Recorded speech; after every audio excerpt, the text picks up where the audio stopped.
Hey guys, MJ here from Nitecore Gear. Now parents, imagine this, right? You're sitting down for dinner, the food is on the table, the kids are talking, maybe arguing over who gets the last piece of chicken.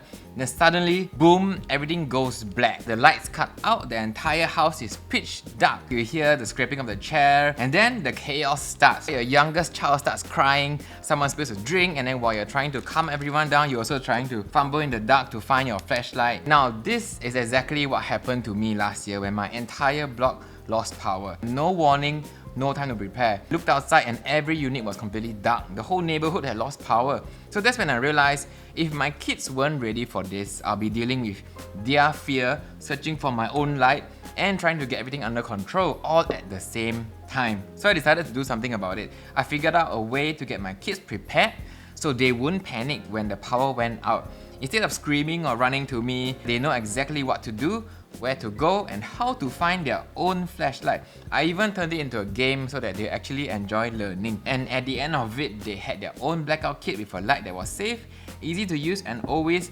within reach. And that's what I'm going to share with you today. How I got my kids blackout ready so they wouldn't add to the chaos. So let's get into it. Now first, you gotta let them satisfy the curiosity. If you've ever given a kid a flashlight, you already know the first thing they do.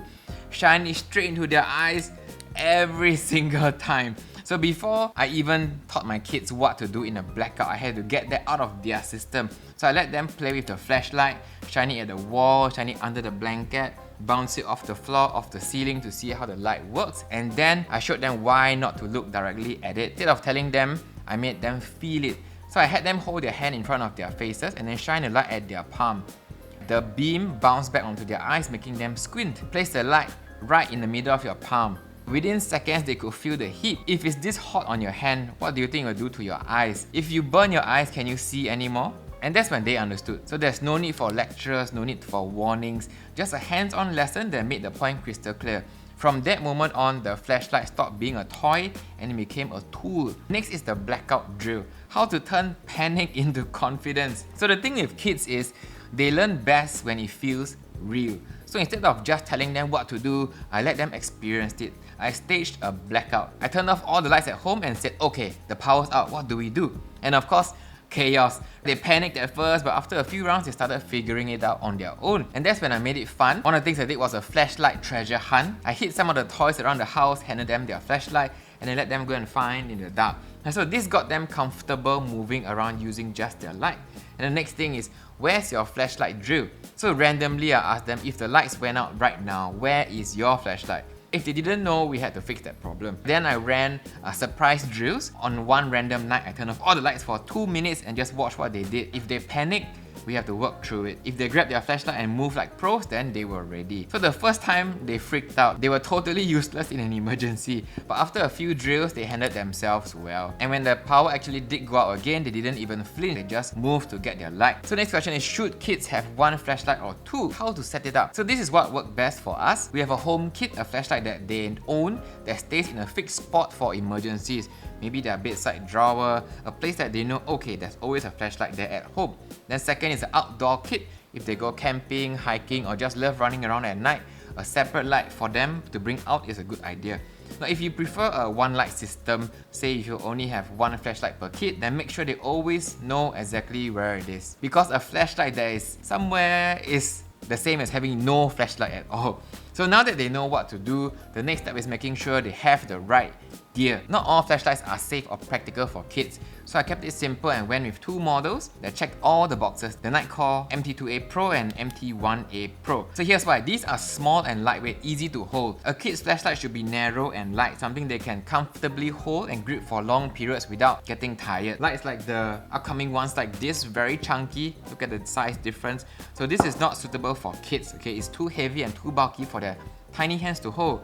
The MT2A Pro and MT1A Pro are perfect for that. There's no bulky designs, no awkward shapes, just a solid, simple flashlight that feels natural in their hands. The second reason, you can control the brightness for younger kids. So if you've got very young kids, say 3 to 4 years old, and are worried about the brightness, affecting their eyes, right? Here's something cool you can do with only these models. The maximum brightness is adjustable by you, the parent. If you use the included high voltage battery here, the flashlight runs at full power. It's great for older kids who can safely handle it. But if you swap it out for regular AA batteries like these Energizer ones, the brightness automatically cuts to half.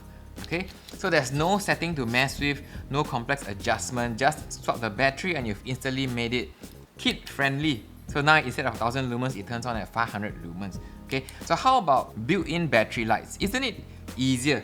So lights like the EDC31. Now I don't recommend flashlights with built-in battery for kids. Now here's why. They don't teach them anything.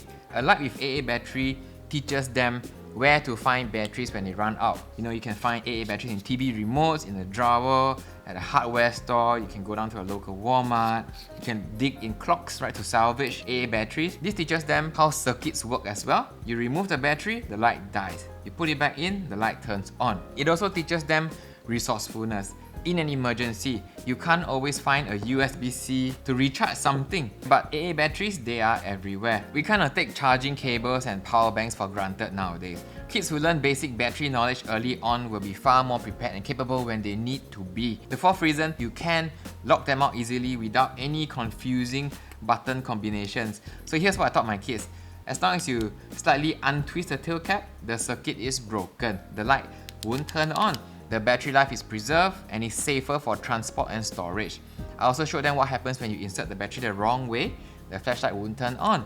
Sounds basic, right? But a lot of kids today have no idea how battery circuits work. So this small lesson teaches them how to troubleshoot problems instead of assuming something is broken. The last reason is simple, reliable, and built to last. So forget lights with complicated lockout modes that require you to press 2 buttons to hold. The kids don't remember that. Even I can't remember how to unlock some of the lights that I own. So the MT2A Pro and MT1A Pro are simple. Loosen the tail cap, lock, tighten it, it's ready to go. That's it. No over-engineered complexity. And the best part, these aren't just kid flashlights. They are real tools that will serve them well for years, whether it's for emergencies, camping, or just everyday use. They're also completely waterproof, so your kids can drop them in the pool, no problem. So final thoughts on choosing the right flashlight. So the goal here isn't just to give your kid a flashlight, it's to teach them how to use one properly. With these two, the MT2A Pro, MT1A Pro, they're not just learning how to turn on and off, they're learning brightness control, power management, circuit basics, and real-world problem solving. And that's the kind of life lesson that sticks. Now, bonus tip here that I do with my kids, a flashlight helps them to see. But what about being found if they ever get lost? That's why I always make sure my kids carry a small whistle like this, specifically the flat amber shards that we make here. It serves two purposes. If they get lost in a crowd, instead of panicking, they can blow the whistle.